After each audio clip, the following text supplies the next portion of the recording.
नमस्कार। बहुत स्वागत है आप सभी लोगों का हमारे समृद्धि आईएएस के यूट्यूब चैनल पर। और आज जो है हम पेपर 2 से एक प्रश्न कराने वाले हैं। जो हमारा प्रश्न है, यद्यपि भारत में विधायिका, कार्यपालिका और न्यायपालिका के बीच शक्तियों का पृथक्करण किया गया है, लेकिन तीनों अंगों में एक दूसरे पर निर्भरता भी है। तो 12 अंक का प्रश्न है, और 12 अंक का जो प्रश्न होता है जनरली वो 2 पार्ट में पूछा ही जाता है। तो इसमें देखिए, एक पार्ट में तो ये कह रहा है कि यद्यपि भारत में विधायिका, कार्यपालिका और न्यायपालिका, मतलब इन तीनों में देखा जाए तो शक्ति का पृथक्करण किया गया है। आप लोग पढ़ते ही होंगे, लेकिन प्रश्न इससे एक स्टेप और आगे है। मतलब ये तो आपको स्पष्ट करना ही है कि शक्ति का यदि पृथक्करण किया गया है तो वो बताना है, लेकिन इनमें एक दूसरे पर निर्भरता कैसे है इसको स्पष्ट करना है। तो इसी में है विवेचना करना। 12 अंक का प्रश्न है, तो आइए देखते हैं इसको कैसे करेंगे। और आगे बढ़ने से पहले आप लोगों को ये पता ही होगा कि संस्थान जो है वो 2 बैच चला रहा है। एक तो हमारा जो है शून्य से शिखर बैच है, ये उन बच्चों के लिए है जो बेसिकली 2026-27 के लिए पीसीएस में पार्टिसिपेट करना चाहते हैं, तो वो इस बैच को ज्वाइन करें। और दूसरा जो हमारा बैच अब की बार मेंस पर, ये टारगेटेड बैच है, और ये जब भी पीटी का परीक्षा होती है उसके बाद ये बैच लाया जाता है, बेसिकली उन बच्चों के लिए जो मुख्य परीक्षा को लेकर के पूरी तरीके से सीरियस हैं, जिन्हें मुख्य परीक्षा देना है। देखिए, दोनों में प्रक्रिया सेम होती है। आपको प्रश्न दिया जाता है, आप लिख करके दिखाते हैं, आपके उत्तर का मूल्यांकन होता है, जो भी कमी रहती है वो उसको सुधारा जाता है, उसका फीडबैक दिया जाता है। आपका यदि आधा नंबर भी कटा है तो क्यों कटा उसका कारण बताया जाता है, और फिर आपको जो प्रश्न आप को दिया गया उसका आपको मॉडल आंसर भी दिया जाता है। मतलब संस्थान का ये उद्देश्य रहता है कि सेम डे ही जो है आप जो प्रश्न कर रहे हैं उनका मूल्यांकन हो जाए, उनका फिर आपका फीडबैक मिल जाए, जो भी आपको लिखने में समस्या आई, कहाँ से समस्या आई वो बता दिया जाए, फिर आपको मॉडल आंसर दे दिया जाए। तो उद्देश्य भी यही है कि इसके माध्यम से हम 750 प्लस प्रश्न जो है वो कराएंगे। और ये दोनों में है, एक की गति थोड़ा फास्ट होगी क्योंकि भाई ये टारगेटेड बैच है, कम समय में बच्चों को परीक्षा देनी रहती है तो उनके पास समय कम रहता है। तो इसमें जो अब की बार मेंस पार जो हमारा बैच है ये, तो इसमें गति तेज रहती है। मतलब 4 क्वेश्चन से तो हम स्टार्ट करते हैं, और जैसे जैसे परीक्षाएँ करीब आती है तो हम 6-8 तक ले जाते हैं। और यहाँ क्या है कि डेली हम 2 प्रश्न से स्टार्ट करते हैं, और जैसे जैसे चीज़ें निकट आती है तो 4 और फिर 6 तक ले जाते हैं। तो प्रक्रिया सेम है। तो आप लोग जिसके लिए भी एलिजिबल हो, आप लोग इससे जुड़िए, इसको ज्वाइन करिए और इसका लाभ उठाइए। चलिए, प्रश्न एक बार पुनः हम पढ़ रहे हैं कि यद्यपि भारत में विधायिका, कार्यपालिका और न्यायपालिका के बीच शक्तियों का पृथक्करण किया गया है, लेकिन तीनों अंग एक दूसरे पर निर्भर है, विवेचना करना है। तो चूंकि इसमें की पॉइंट क्या है, तो की पॉइंट है शक्ति का पृथक्करण। तो शक्ति का पृथक्करण है जब, तो इसी को आप जो है 15 से 20 शब्दों में थोड़ा सा बता दीजिए, और यही आपके भूमिका का पार्ट हो गया। तो बताइए कि शक्तियों के पृथक्करण के सिद्धांत से तात्पर्य यह है कि सरकार की जिम्मेदारियों को अलग अलग अंगों द्वारा, जैसे विधायिका, कार्यपालिका और न्यायपालिका में विभाजित करना। मतलब जो सरकार की जिम्मेदारियों के अलग अलग जो अंग हैं, विधायिका, कार्यपालिका और न्यायपालिका, उनमें जो है शक्तियों को विभाजित करना, यही शक्ति के पृथक्करण का सिद्धांत है।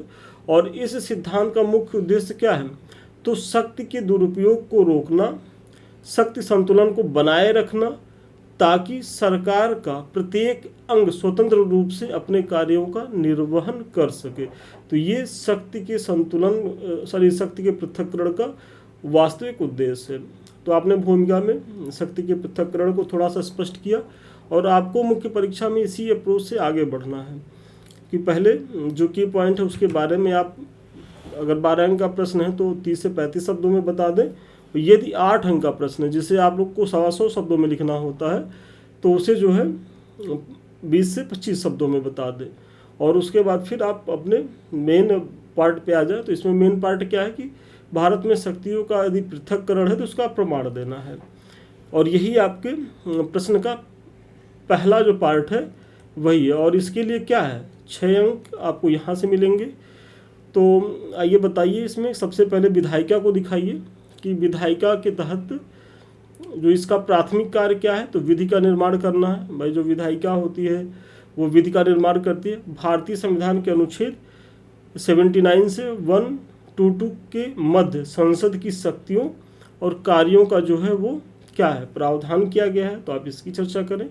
फिर कार्यपालिका के बारे में बताएं कि कार्यपालिका की भूमिका विधायिका द्वारा बनाए गए कानूनों को लागू कराने, उनका अनुपालन सुनिश्चित कराना है। अनुच्छेद 52 से 78 तथा 123 में कार्यकारी शक्तियों को परिभाषित किया गया है, जो मुख्यतः राष्ट्रपति और मंत्री परिषद में निहित हैं। तो आपने सबसे पहले शक्ति के पृथक्करण के तहत किसको बताया, विधायिका को बताया, और उसके बाद अब आप बता रहे हैं कार्यपालिका को। और कार्यपालिका में आप ये उदाहरण भी दे रहे हैं कि जैसे अनुच्छेद 52 से 78 तथा 123 में ये जो कार्यपालिका की शक्तियाँ निहित हैं, किसमें निहित हैं, तो मंत्री परिषद में और राष्ट्रपति में निहित हैं। तो इसी तरीके से आप उदाहरण दे दीजिए। और अब फिर आप बताइए कि न्यायपालिका की क्या स्थिति है। तो न्यायपालिका, इसका कार्य कानूनों की व्याख्या करना। देखिए, एक का है कानूनों का निर्माण करना, विधायिका, फिर दूसरे का जो कार्यपालिका है उसका क्रियान्वयन सुनिश्चित करना, और तीसरा जो न्यायपालिका है वो क्या कर रहा है कि कानूनों की व्याख्या करना तथा न्याय प्रदान करना है। अनुच्छेद 124 से 147 तक सुप्रीम कोर्ट के क्षेत्राधिकार और शक्तियों को स्थापित करते हैं, जिससे न्यायिक स्वतंत्रता जो है वो क्या होती है, सुनिश्चित होती है। तो यहाँ आप देख रहे हैं ना कि अनुच्छेद जो 124 से 147 तक है उसमें सुप्रीम कोर्ट का जो अधिकार क्षेत्र, कार्य क्षेत्र है, उनका जो विवरण दिया गया है, और ये एकदम सेपरेट है। मतलब अब इसमें ऐसा नहीं है कि विधायिका या कार्यपालिका का किसी प्रकार का हस्तक्षेप होता है। तो यही आपने दिखाया कि किस प्रकार विधायिका, कार्यपालिका और न्यायपालिका तीनों जो अंग हैं उनकी अपनी अपनी कार्य संस्कृति है, कार्य प्रणाली है, और उनकी अपनी अपनी जो शक्तियां हैं वो पूरी तरीके से सेपरेट है। मतलब किसी में किसी का दखल अंदाजी नहीं दिया गया। ऐसा क्यों किया गया है, ताकि सरकार के जितने भी अंग हैं वो स्वतंत्रता पूर्वक रह करके अपने दायित्वों का, अपने कर्तव्यों का निर्वहन कर सके, जिससे शासन व्यवस्था का जो मूल सिद्धांत है जो लोकतांत्रिक व्यवस्था में होता है वो सुनिश्चित हो सके। तो आपने प्रश्न के एक पार्ट को ख़त्म किया। और जनरली बच्चे क्या करते हैं कि 12 अंक के प्रश्नों में एक पार्ट पे ही वो इतना समय दे देते हैं कि दूसरे पार्ट में उनके पास अवसर ही नहीं होता। लेकिन ये गलती नहीं करना। आपको अगर प्रश्न जितने भी डायमेंशन में पूछा गया है उसे बहुत ही बैलेंस तरीके से लिखना होता है, क्योंकि यदि बहुत बैलेंस तरीके से नहीं लिखेंगे तो विश्वास मानिए कि आपका नंबर अगर एक पार्ट में आप अच्छा पा रहे हैं तो दूसरे पार्ट में आपका कट जाएगा, और फिर आप जो है औसत विद्यार्थी बन के रह जाएंगे। और यदि औसत आंसर राइटिंग करेंगे तो विश्वास मानिए कभी भी मेंस नहीं निकलेगा, क्योंकि मेंस की जो प्रक्रिया होती है वो इतनी टफ होती है। क्योंकि मेंस में बहुत क्रीम बच्चे होते हैं, वो बच्चे होते हैं जो ऑलरेडी सेलेक्ट हुए होते हैं, उनको रैंक सुधारनी होती है, मतलब वो खुद को साबित एक बार कर चुके होते हैं। फिर दूसरे वे बच्चे होते हैं कि जो कई बार मेंस लिख चुके हैं, इंटरव्यू दिए हैं, और फिर तीसरे वे बच्चे होते हैं कि जिनकी लेखन शैली, लेखन कौशल बहुत ही बेहतरीन है। तो ऐसे बच्चों में आपको फाइट करना है। तो यहाँ कैसा संघर्ष है, यहाँ अच्छों में अच्छे बनने का संघर्ष। मतलब अच्छे तो सभी हैं, जो भी पीटी पास करके आए हैं, मतलब क्रीम निकाल लिया गया है। अब उन क्रीम में आपको मक्खन बनना, घी बनना। तो घी आप कैसे बनेंगे, जब आप एक्स्ट्रा एफर्ट लगाएंगे, एक अप्रोच के साथ आंसर राइटिंग करेंगे। और देखिए, मुख्य परीक्षा में मैं बार बार कहता हूँ कि आंसर राइटिंग मस्ट है। यदि आप आंसर राइटिंग कर रहे हैं, नियमित कर रहे हैं, तो आप जो है मुख्य परीक्षा पास कर जाएंगे। भले आपका ज्ञान कम है और आपका ज्ञान बहुत ज़्यादा है आपका, और आंसर राइटिंग नहीं कर रहे हैं, बस ये लग रहा है कि इतना तो सब पढ़े हैं, जा करके मुख्य परीक्षा में लिख करके आएंगे, तो विश्वास मानिए होता क्या है कि आपको वहाँ चीज़ें याद ही नहीं आएंगी। मतलब आप 10 पॉइंट निकालने का प्रयास करेंगे, वो निकलेगा ही नहीं। कारण ये है कि आपने प्रैक्टिस नहीं किया है। तो प्रैक्टिस मस्ट है। ज्ञान आपके पास कितनों ज़्यादा है, यदि आपने प्रैक्टिस नहीं किया है तो मुख्य परीक्षा में आपकी हार सुनिश्चित है। मतलब मुख्य परीक्षा पास करना आपके लिए कठिन है। चलिए अब दूसरे पार्ट में देखते हैं कि हालांकि उपर्युक्त पृथक्करण के बावजूद इन अंगों में परस्पर क्या है, तो निर्भरता भी है जो निम्न है। और इसी निर्भरता को पूछा गया है ना कि भाई शक्ति का पृथक्करण का तीनों में तो है, विधायिका, कार्यपालिका, न्यायपालिका, लेकिन इसमें आपसी निर्भरता भी है, इसी को बताना है। तो अब आप निर्भरता दिखा रहे हैं किसमें, विधायिका और कार्यपालिका में किस प्रकार की आपसी निर्भरता है, तो इसको दिखाएं। तो विधायिका विभिन्न क्रियाविधियों से, जैसे संसदीय प्रश्नों, चर्चाओं, प्रस्ताव एवं समितियों के माध्यम से कार्यपालिका द्वारा संचालित कार्यों का क्या करती है, निरीक्षण करती है। इसी तरह आप देखेंगे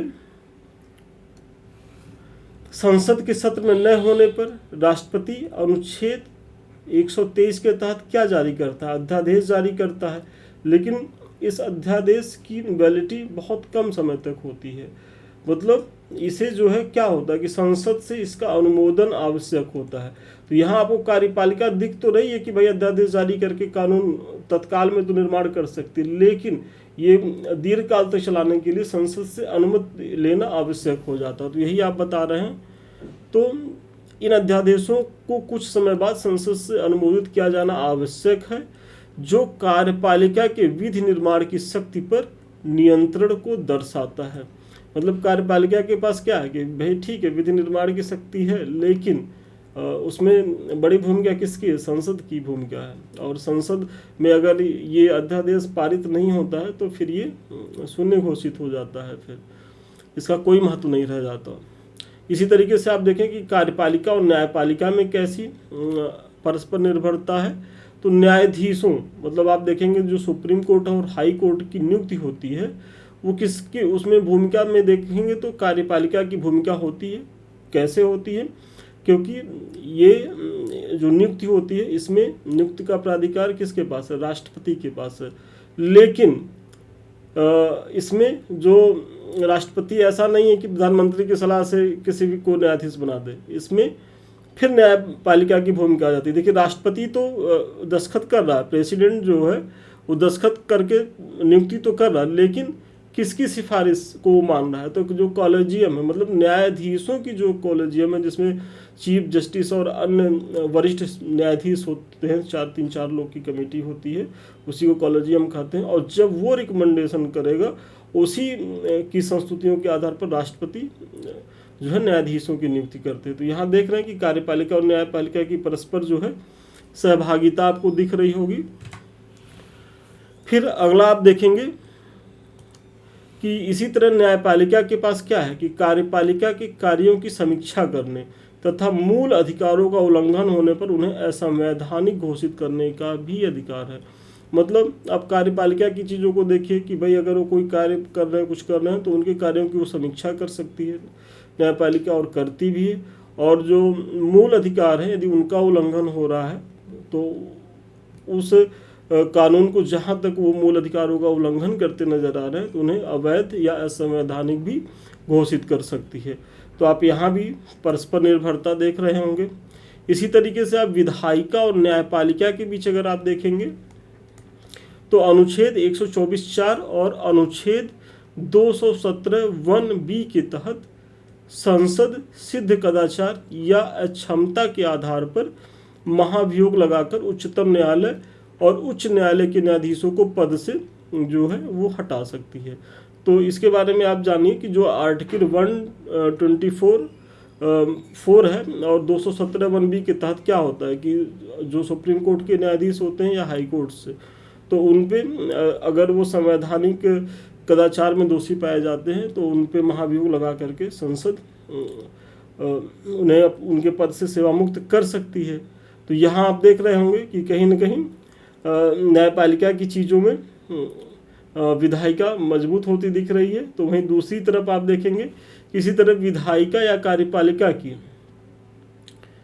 की निष्क्रियता के मामले में न्यायपालिका इस अंतराल को भरने के लिए कदम उठा सकती है। तो जहां एक तरफ न्यायाधीशों पे महाभियोग लगाने का अधिकार विधायिका को है, वहीं यदि कार्यपालिका और विधायिका अपने कार्यों में निष्क्रिय नजर आते हैं तो उस निष्क्रियता को भरने का काम कौन कर सकता है, तो सुप्रीम कोर्ट कर सकता है, हाई कोर्ट्स कर सकती है। कैसे, जैसे आप विशाखा जो गाइडलाइन जारी हुई थी, तो वो ऐसा थोड़ी नहीं कि उसमें कौन पार्टिसिपेट किया था। जो महिलाओं पे कार्यस्थल को लेकर के जो एक विवाद था कि भाई कार्यस्थल पर महिलाएं सुरक्षित कैसे रखी जाए, तो यहाँ विधायिका और कार्यपालिका उस तरीके का एफर्ट उनमें नहीं दिख रहा था। तो ऐसे में सुप्रीम कोर्ट एक कदम आगे बढ़ करके विशाखा गाइडलाइन के तहत कार्यस्थल पर यौन उत्पीड़न को रोकने के लिए एक निर्देश दिया गया, जो बहुत ही फेमस गाइडलाइन आज भी है और इसका पालन हो रहा है कार्यस्थल पर महिलाओं को लेकर के। तो यहाँ आप देख रहे होंगे कि किस तरीके से जो है सुप्रीम कोर्ट ने कार्यपालिका और विधायिका की चीज़ों पे अंकुश लगाते हुए एक अपना निर्णय दिया। तो आपको एक पार्ट में आपने देखा कि शक्ति का पृथक्करण सीधे सीधे दिख रहा है, मतलब सारी चीज़ें सबके लिए अलग अलग अनुच्छेद में मेंशन की गई हैं, लेकिन निर्भरता के भी चीज़ों को आपने दिखाया और उदाहरण दे करके बताया है। अब आप एक छोटा सा निष्कर्ष दे दें कि इस प्रकार उपयुक्त विवरण से स्पष्ट है कि शक्ति के पृथक्करण का सिद्धांत शक्ति के संतुलन को बनाए रखने में क्या है, अपरिहार्य है। इसका उद्देश्य होता है कि कोई भी एक अंग इतना शक्तिशाली न हो जाए कि दूसरे का अतिक्रमण करे। इस व्यवस्था से प्रभावी शासन को बढ़ावा देने एवं लोकतांत्रिक सिद्धांतों तथा विधि के शासन को बनाए रखने में मदद मिलती है। तो आप लोग को 12 अंक के प्रश्नों में इसी तरीके से एक बड़ा सा आप निष्कर्ष लिखें, क्योंकि आपको पता ही होगा कि उत्तर प्रदेश एक ऐसा कमीशन है जहां भूमिका और निष्कर्ष पे भी आपको अंक मिलते हैं। तो भूमिका और निष्कर्ष मस्ट है लिखना, और भूमिका और निष्कर्ष में एक ध्यान हमेशा रखना होता है कि इसे जो है आपको अपने प्रश्न के अकॉर्डिंग बनाना होता है। ऐसा नहीं कि प्रश्न में पूछा कुछ गया है और आप भूमिका या निष्कर्ष कुछ लिख करके आइए। तो ये दोनों बहुत ही महत्वपूर्ण चीज़ें होती हैं और इसमें बहुत सावधानी बरतने की ज़रूरत होती है। तो ठीक है, इस प्रश्न के माध्यम से मुझे बड़ा भरोसा है कि आपको न केवल एक प्रश्न का मॉडल उत्तर मिला होगा, बल्कि कैसे निष्कर्ष लिखना है, भूमिका कैसे लिखनी, बीच का पार्ट कैसे लिखना है, इसके बारे में भी हम कुछ बता पाए होंगे। ये तो आप लोगों ने देखा ही है, 2 बैच चल रहे हैं। आप लोग जिसके लिए अपने आप को योग्य समझें, आप लोग ज्वाइन करें, इसका लाभ उठाएं। रिजल्ट अब आ ही रहा है, 2-1 दिन में आ ही जाएगा। और वैसे भी आप लोग काफ़ी लेट चल रहे हैं। जो हमारे बच्चे पीटी के बाद जिन्होंने बैच ज्वाइन किया था, उनका सोचिए लगभग 2 पेपर कंप्लीट हो गया, मतलब पेपर 3 और पेपर 5 उनका कंप्लीट हो चुका है। और जो पहले से जुड़े हुए थे वो तो लगभग सारी चीज़ें ख़त्म कर रहे हैं, वो अपने रिवीजन मोड में चल रहे हैं। जो हमारे शून्य से शिखर बैच के बच्चे थे, जो 2025 टारगेट करके चल रहे थे और 1 साल से हमारे साथ जुड़े हुए हैं, उनका तो पूरा कोर्स ही कंप्लीट है मेंस को लेकर के। तो जो फ्रेशर बच्चे हैं वो जुड़े, इसका लाभ उठाएं। अधिक जानकारी के लिए देखिए हमारे कुछ लिंक्स हैं। एक तो सबसे पहला जो महत्वपूर्ण लिंक्स है, आप लोग मांगते रहते ना कि सर इसका जो आप पढ़ा रहे हैं उसका PDF कहाँ मिलेगा, तो देखिए हमारे समृद्धि IAS का ऑफिशियल जो है टेलीग्राम चैनल है, आप लोग इसे ज्वाइन करें। यहाँ आपको जो हम पढ़ाते हैं उसका PDF मिल जाता है, और भी बहुत सी सूचनाएं जो आप लोग फ़ोन करके मैसेज करके मांगते रहते हैं, आप बस इसको ज्वाइन कर लीजिए। आपको सारी चीज़ें वहाँ ग्रुप एडमिन्स के द्वारा दी जाती रहती हैं, तो वो आसानी से मिल जाएंगी। और ये हमारा महत्वपूर्ण चैनल है समृद्धि IAS यूट्यूब, जिससे अभी हम आप रूबरू हैं। तो देख ही रहे होंगे कि आपकी परीक्षा के लिए इसकी कितनी महत्वपूर्ण भूमिका है। साथ ही साथ हमारा सेकंड चैनल भी है, संदीप मिश्रा ऑफिशियल। ये हमारा फ़ोटो है, और आप लोग जो है इसको भी ज्वाइन करें, क्योंकि यहाँ आपकी परीक्षा से संबंधित बहुत से महत्वपूर्ण कंटेंट पड़े हुए हैं और निकट भविष्य में पढ़ते रहेंगे। और अधिक जानकारी के लिए हमसे बात करने के लिए आप 7303307507 पे संपर्क कर सकते हैं। तो ठीक है, आज के लिए इतना ही। पुनः मिलते हैं नए वीडियो में नए क्लास के साथ। तब तक के लिए धन्यवाद, शुभकामनाएं आपको।